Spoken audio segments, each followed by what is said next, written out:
Question 51. When teaching a female patient how to take a sublingual tablet, the nurse should instruct the patient to place the table on the A. Top of the tongue, B. Roof of the mouth, C. Floor of the mouth, D. Inside of the cheek. Question 51. Answer: C. Floor of the mouth. Question 51. Explanation: the nurse should instruct the patient to touch the tip of the tongue to the roof of the mouth and then place the sublingual tablet on the floor of the mouth.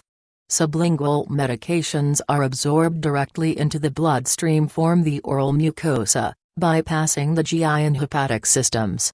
No drug is administered on top of the tongue or on the roof of the mouth.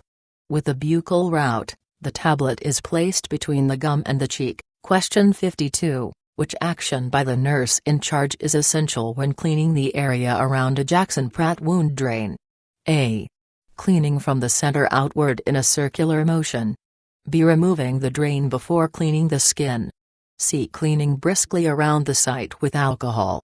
D. Wearing sterile gloves and a mask. Question 52. Answer: a cleaning from the center outward in a circular motion. Question 52. Explanation: the nurse always should clean around a wound drain, moving from center outward in ever larger circles, because the skin near the drain site is more contaminated than the site itself. The nurse should never remove the drain before cleaning the skin. Alcohol should never be used to clean around a drain. It may irritate the skin and has no lasting effect on bacteria because it evaporates. The nurse should wear sterile gloves to prevent contamination, but a mask is not necessary. Question 53. The doctor orders dextrose 5% in water, 1,000 milliliters, to be infused over 8 hours. The IV tubing delivers 15 drops per milliliter. The nurse in charge should run the IV infusion at a rate of A. 15 drop per minute, B. 21 drop per minute, C. 32 drop per minute, D. 125 drops per minute. Question 53. Answer: C. 32 drop per minute. Question 53. Explanation: giving 1,000 milliliters over 8 hours is the same as giving 125 milliliters over 1 hour, 60 minutes. To find the number of milliliters per minute: 125 60ths minute equals x/1 minute. 60x equals 125x equals 2.1 milliliters/minute.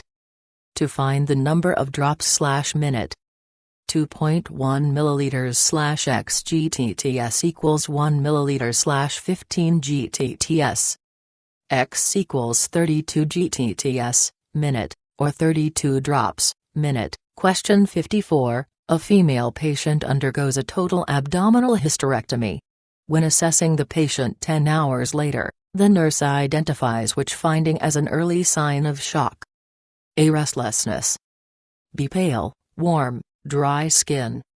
C. Heart rate of 110 beats, minute.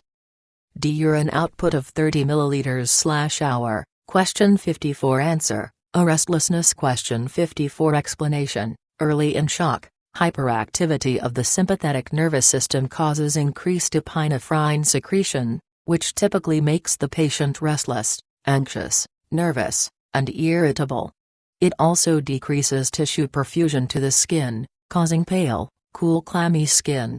An above normal heart rate is a late sign of shock. A urine output of 30 milliliters/hour is within normal limits. Question 55. Which pulse should the nurse palpate during rapid assessment of an unconscious male adult? A. Radial, B. brachial, C. femoral, D. carotid. Question 55. Answer: D. carotid. Question 55. Explanation: during a rapid assessment, the nurse's first priority is to check the patient's vital functions by assessing his airway, breathing, and circulation. To check a patient's circulation, the nurse must assess his heart and vascular network function. This is done by checking his skin color, temperature, mental status and, most importantly, his pulse. The nurse should use the carotid artery to check a patient's circulation. In a patient with a circulatory problems or a history of compromised circulation, The radial pulse may not be palpable. The brachial pulse is palpated during rapid assessment of an infant. Question 56. Which intervention is an example of primary prevention? A. Administering digoxin, Lennoxacaps, to a patient with heart failure. B. Administering a measles, mumps, and rubella immunization to an infant. C. Obtaining a papa smear to screen for cervical cancer. D. Using occupational therapy to help a patient cope with arthritis. Question 56. Answer: B. Administering a measles, mumps, and rubella immunization to an infant. Question 56. Explanation: Immunizing an infant is an example of primary prevention, which aims to prevent health problems. Administering digoxin to treat heart failure and obtaining a smear for a screening test are examples for secondary prevention, which promotes early detection and treatment of disease. Using occupational therapy to help a patient cope with arthritis is an example of tertiary prevention, which aims to help a patient deal with the residual consequences of a problem or to prevent the problem from recurring. Question 57. The nurse in charge is assessing a patient's abdomen. Which examination technique should the nurse use first? A. Auscultation. B. Inspection. C. Percussion. D. Palpation. Question 57. Answer: B. Inspection. Question 57. Explanation: Inspection always comes first when performing a physical examination. Percussion and palpation of the abdomen may affect bowel motility and therefore should follow auscultation. Question 58. Which statement regarding heart sounds is correct? A. S1 and S2 sound equally loud over the entire cardiac area. B. S1 and S2 sound fainter at the apex. C. S1 and S2 sound fainter at the base. D. S1 is loudest at the apex, and S2 is loudest at the base. Question 58. Answer: D. S1 is loudest at the apex, and S2 is loudest at the base. Question 58. Explanation: The S1 sound, the lub sound, is loudest at the apex of the heart. It sounds longer, lower, and louder there than the S2 sounds. The S2, the dub sound, is loudest at the base. It sounds shorter, sharper, higher, and louder there than S1. Question 59. The nurse in charge identifies a patient's responses to actual or potential health problems during which step of the nursing process? A. Assessment. B. Nursing diagnosis. C. Planning. D. Evaluation. Question 59. Answer: B. Nursing diagnosis. Question 59. Explanation: The nurse identifies human responses to actual or potential health problems during the nursing diagnosis step of the nursing process. During the assessment step, the nurse systematically collects data about the patient or family. During the planning step, the nurse develops strategies to resolve or decrease the patient's problem. During the evaluation step, the nurse determines the effectiveness of the plan of care. Question 60. A female patient is receiving furosemide, Lasix, 40 mg POBID in the plan of care. The nurse should emphasize teaching the patient about the importance of consuming A. Fresh, green vegetables. B. Bananas and oranges. C. Lean red meat. D. Creamed corn. Question 60. Answer: B. Bananas and oranges. Question 60. Explanation: Because furosemide is a potassium-wasting diuretic, the nurse should plan to teach the patient to increase intake of potassium-rich foods, such as bananas and oranges.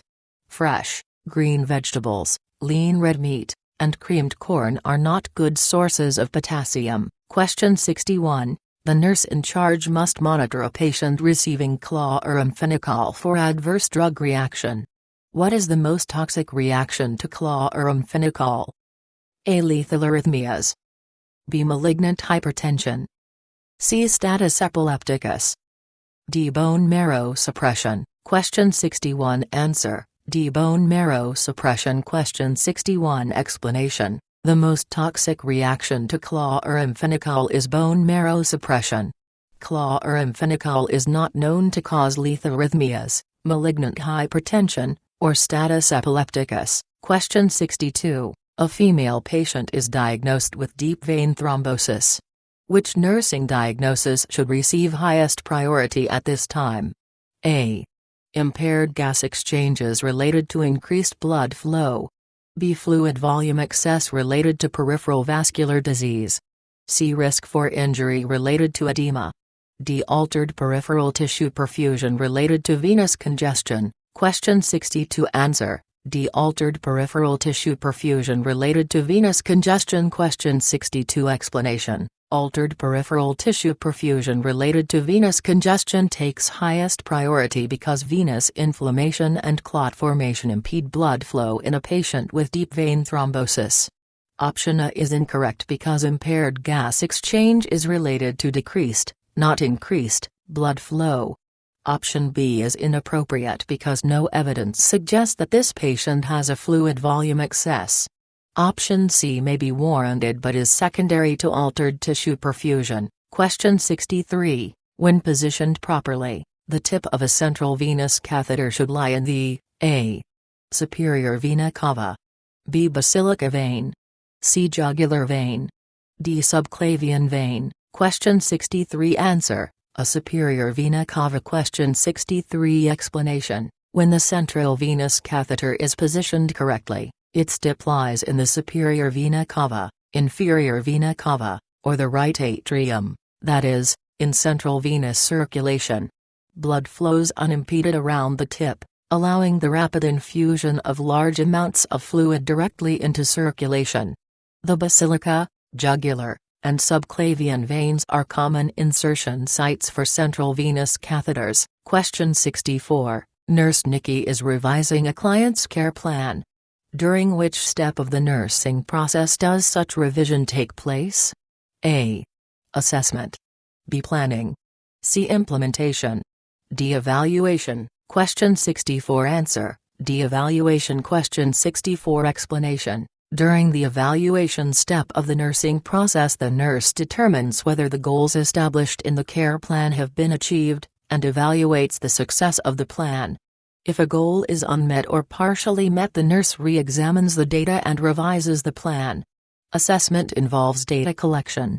Planning involves setting priorities, establishing goals, and selecting appropriate interventions. Question 65. A 65-year-old female who has diabetes mellitus and has sustained a large laceration on her left wrist asks the nurse, "How long will it take for my scars to disappear?" Which statement would be the nurse's best response? A. The contraction phase of wound healing can take 2 to 3 years. B. Wound healing is very individual, but within 4 months the scar should fade. C. With your history and the type of location of the injury, it's hard to say. D. If you don't develop an infection, the wound should heal any time between 1 and 3 years from now. Question 65 Answer: C. With your history and the type of location of the injury, it's hard to say. Question 65 Explanation: wound healing in a client with diabetes will be delayed. Providing the client with a time frame could give the client false information. Question 66. One aspect of implementation related to drug therapy is A. Developing a content outline. B. Documenting drugs given.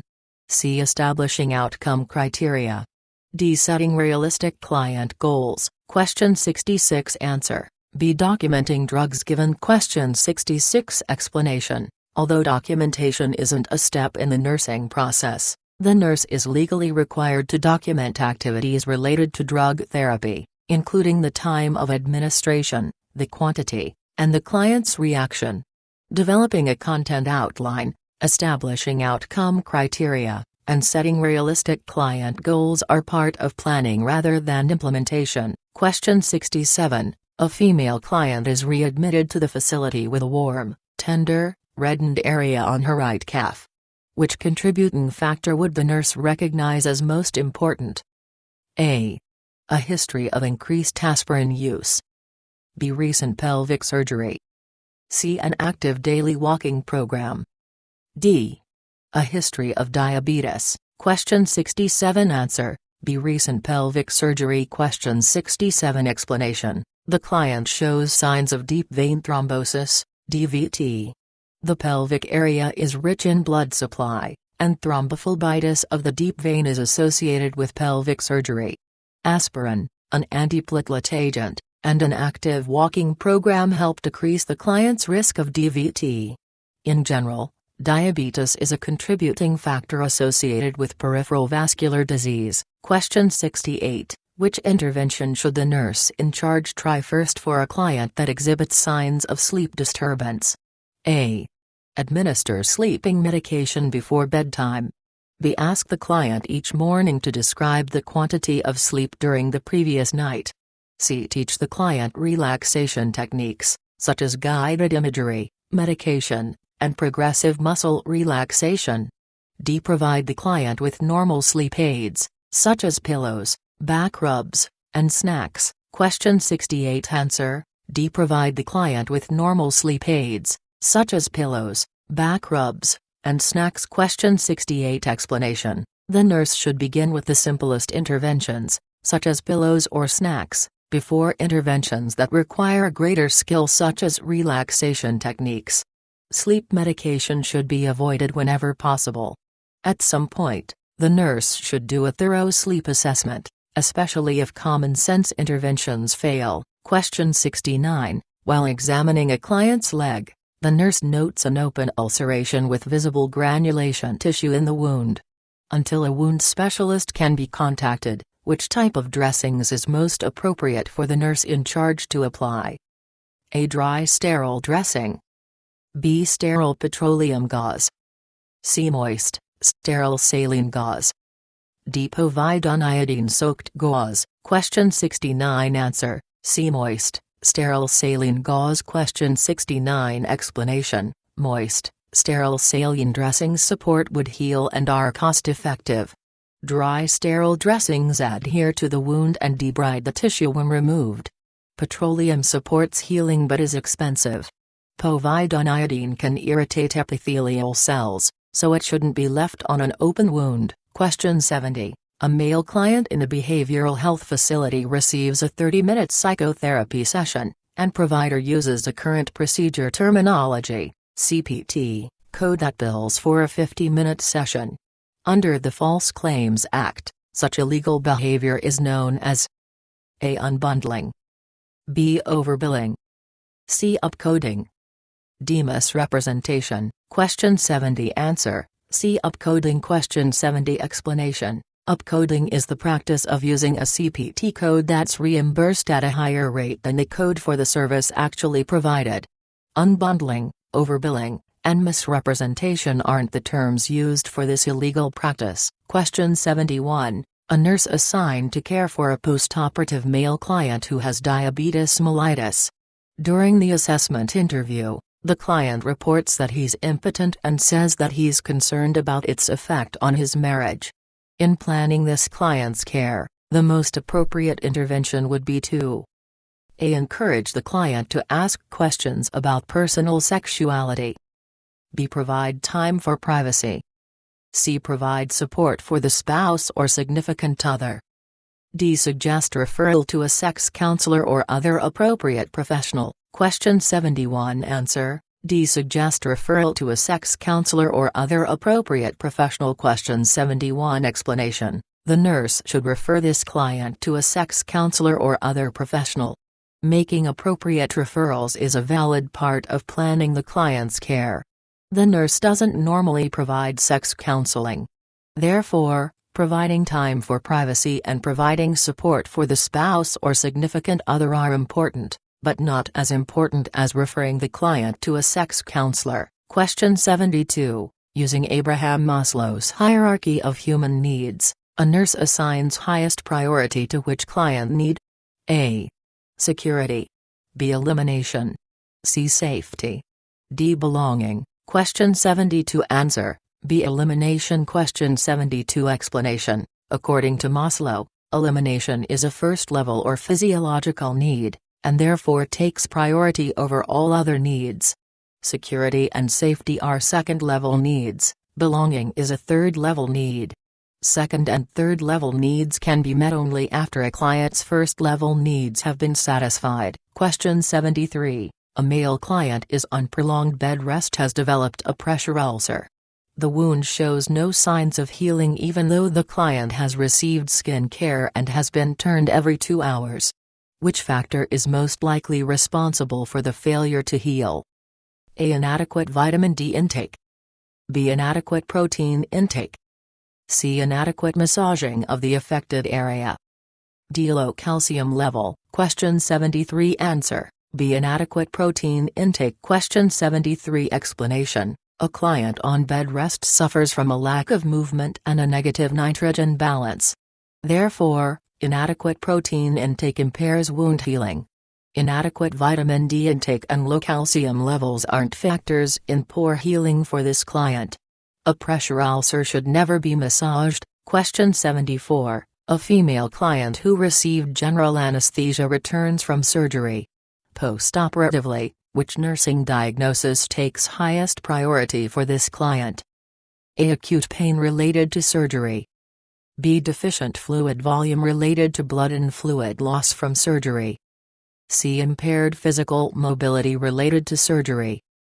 D. Risk for aspiration related to anesthesia. Question 74. Answer: D. Risk for aspiration related to anesthesia. Question 74. Explanation: risk for aspiration related to anesthesia takes priority for THIN's client because general anesthesia may impair the gag and swallowing reflexes, possibly leading to aspiration. The other options, although important, are secondary. Question 75. The nurse inspects a client's back and notices small hemorrhagic spots. The nurse documents that the client has A. extravasation, B. osteomalacia, C. petechiae, D. uremia. Question 75. Answer: C. petechiae. Question 75. Explanation: petechiae are small hemorrhagic spots. Extravasation is the leakage of fluid in the interstitial space. Osteomalacia is the softening of bone tissue. Uremia is an excess of urea and other nitrogen products in the blood. Question 76. Which document addresses the client's right to information, informed consent, and treatment refusal? A. Standard of Nursing Practice. B. Patient's Bill of Rights. C. Nurse Practice Act. D. Code for Nurses. Question 76. Answer: B. Patient's Bill of Rights. Question 76. Explanation: the Patient's Bill of Rights addresses the client's right to information, informed consent, timely responses to requests for services, and treatment refusal. A legal document, it serves as a guideline for the nurse's decision-making. Standards of Nursing Practice, the Nurse Practice Act, and the Code for Nurses contain nursing practice parameters and primarily describe the use of the nursing process in providing care. Question 77. If a blood pressure cuff is too small for a client, blood pressure readings taken with such a cuff may do which of the following? A. Fail to show changes in blood pressure. B. Produce a false high measurement. C. Cause sciatic nerve damage.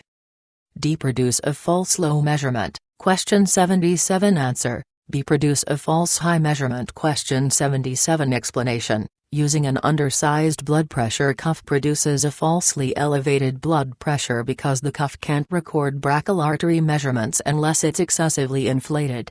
The sciatic nerve wouldn't be damaged by hyperinflation of the blood pressure cuff because the sciatic nerve is located in the lower extremity. Question 78. Nurse Elijah has been teaching a client about a high-protein diet. The teaching is successful if the client identifies which meal is high in protein. A. Baked beans, hamburger, and milk. B. Spaghetti with cream sauce, broccoli, and tea. C. Bouillon, spinach, and soda. D. Chicken cutlet, spinach, and soda. Question 78. Answer: A. Baked beans, hamburger, and milk. Question 78. Explanation: baked beans, hamburger, and milk are all excellent sources of protein. The spaghetti broccoli tea choice is high in carbohydrates. The bouillon spinach soda choice provides liquid and sodium as well as some iron, vitamins, and carbohydrates. Chicken provides protein, but the chicken spinach soda combination provides less protein than the baked beans hamburger milk selection. Question 79. A male client is admitted to the hospital with blunt chest trauma after a motor vehicle accident. The first nursing priority for this client would be to A. Assess the client's airway. B. Provide pain relief. C. Encourage deep breathing and coughing. D. Splint the chest wall with a pillow. Question 79. Answer: assess the client's airway. Question 79. Explanation: the first priority is to evaluate airway patency before assessing for signs of obstruction, sternal retraction, stutter, or wheezing. Airway management is always the nurse's first priority. Pain management and splinting are important for the client's comfort, but would come after airway assessment. Coughing and deep breathing may be contraindicated if the client has internal bleeding and other injuries. Question 80. A newly hired charge nurse assesses the staff nurses as competent individually but ineffective and non-productive as a team. In addressing her concern, the charge nurse should understand that the usual reason for such a situation is A. Unhappiness about the charge in leadership. B. Unexpected feeling and emotions among the staff. C. Fatigue from overwork and understaffing.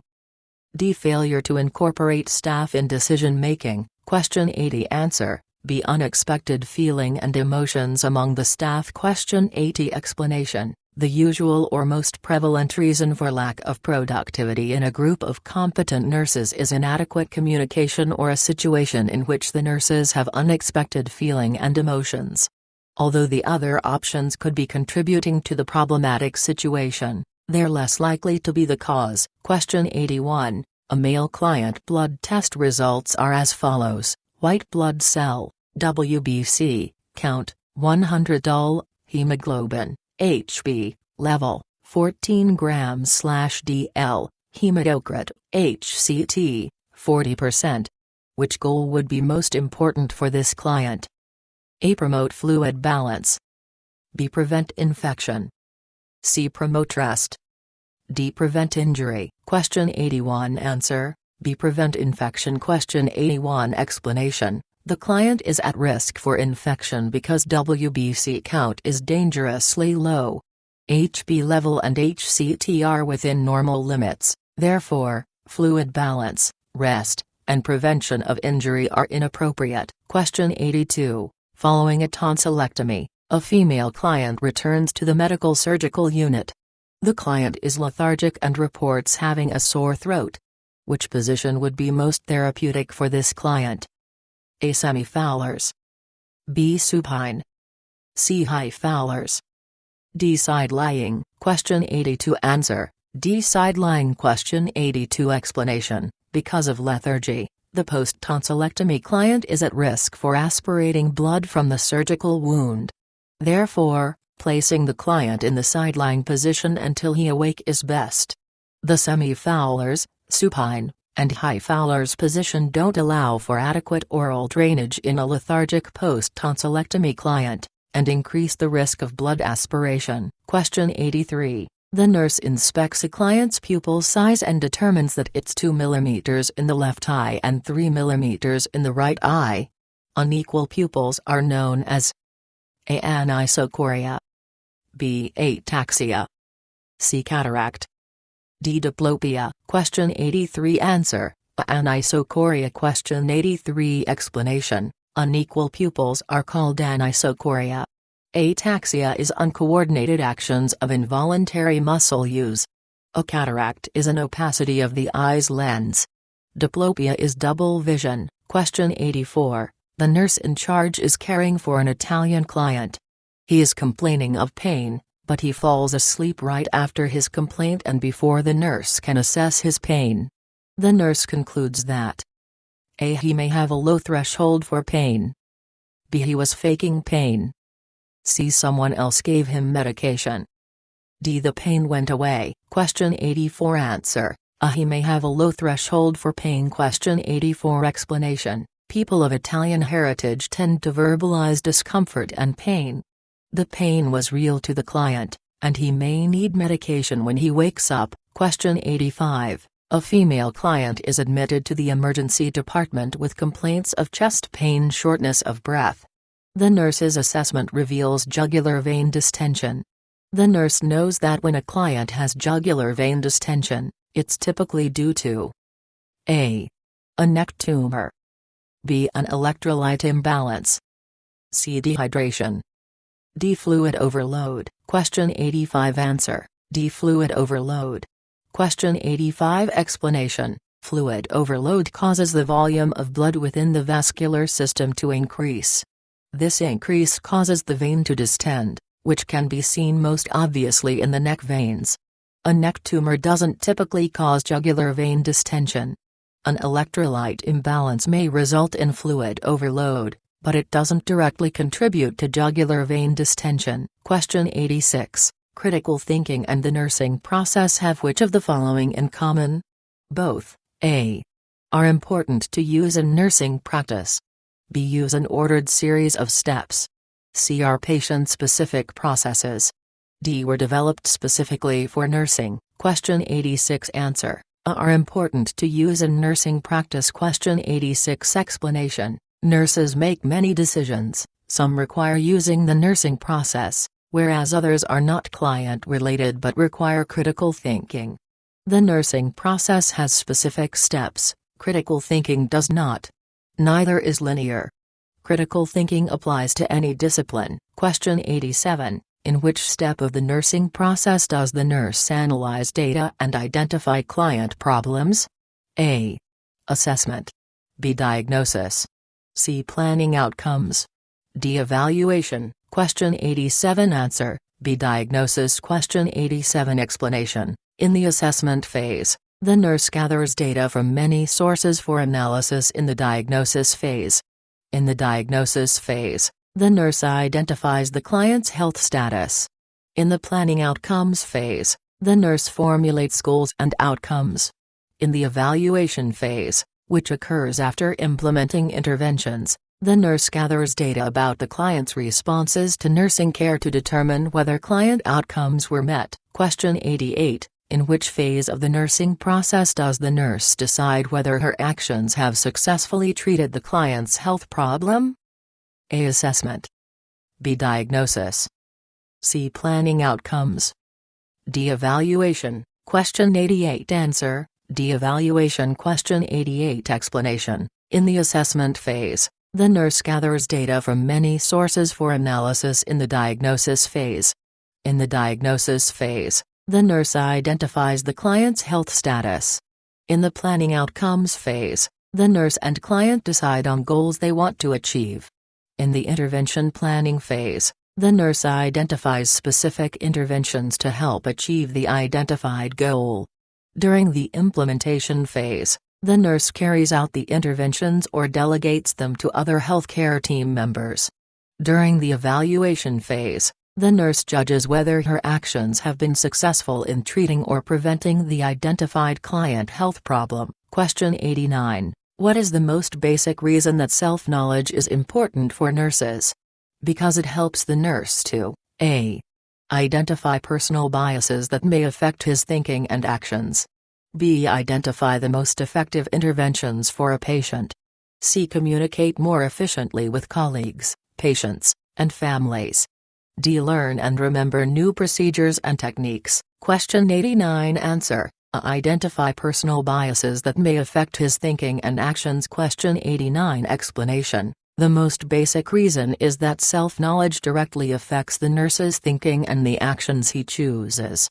Indirectly, thinking is involved in identifying effective interventions, communicating, and learning procedures. However, because identifying personal biases affects all the other nursing actions, it is the most basic reason. Question 90. Arrange the steps of the nursing process in the sequence in which they generally occur. A. Assessment. B. Evaluation. C. Planning outcomes. D. Planning interventions. E. Diagnosis. A. E. B. A. D. C. B. A. B. C. D. E. C. A. E. C. D. B. D. D. A. B. E. C. Question 90 Answer, C. A, E, C, D. B. Question 90 Explanation, logically, the steps are assessment, diagnosis, planning outcomes, planning interventions, and evaluation. Keep in mind that steps are not always performed in this order, depending on the patient's needs, and that steps overlap. Question 91. How are critical thinking skills and critical thinking attitudes similar? Both are, A. Influences on the nurse's problem-solving and decision-making. B. Like feelings rather than cognitive activities. C. Cognitive activities rather than feelings. D. Applicable in all aspects of a person's life. Question 91 Answer, A. Influences on the nurse's problem-solving and decision-making. Question 91 Explanation, cognitive skills are used in complex thinking processes, such as problem-solving and decision-making. Critical thinking attitudes determine how a person uses her cognitive skills. Critical thinking attitudes are traits of the mind, such as independent thinking, intellectual curiosity, intellectual humility, and fair-mindedness, to name a few. Critical thinking skills refer to the cognitive activities used in complex thinking processes. A few examples of these skills involve recognizing the need for more information, recognizing gaps in one's own knowledge, and separating relevant from irrelevant data. Critical thinking, which consists of intellectual skills and attitudes, can be used in all aspects of life. Question 92. The nurse is preparing to admit a patient from the emergency department. The transferring nurse reports that the patient with chronic lung disease has a 30-plus year history of tobacco use. The nurse used to smoke a pack of cigarettes a day at one time and worked very hard to quit smoking. She immediately thinks to herself, I know I tend to feel negatively about people who use tobacco, especially when they have a serious lung condition. I figure if I can stop smoking, they should be able to. I must remember how physically and psychologically difficult that is, and be very careful not to be judgmental of this patient. This best illustrates A. Theoretical knowledge. B. Self-knowledge. C. Using reliable resources. D. Use of the nursing process. Question 92 Answer, B. Self-knowledge. Question 92 Explanation, personal knowledge is self-understanding, awareness of one's beliefs, values, biases, and so on. That best describes the nurse's awareness that her bias can affect her patient care. Theoretical knowledge consists of information, facts, principles, and theories in nursing and related disciplines. It consists of research findings and rationally constructed explanations of phenomena. Using reliable resources is a critical thinking skill. The nursing process is a problem-solving process consisting of the steps of assessing, diagnosing, planning outcomes, planning interventions, implementing, and evaluating. The nurse has not yet met this patient, so she could not have begun the nursing process. Question 93. Which organization's standards require that all patients be assessed specifically for pain? A. American Nurses Association, ANA. B. State Nurse Practice Acts. C. National Council of State Boards of Nursing, NCSBN. D. The Joint Commission. Question 93 Answer, D. The Joint Commission. Question 93 Explanation, the Joint Commission has developed assessment standards, including that all clients be assessed for pain. The ANA has developed standards for clinical practice, including those for assessment, but not specifically for pain. State Nurse Practice Acts regulate nursing practice in individual states.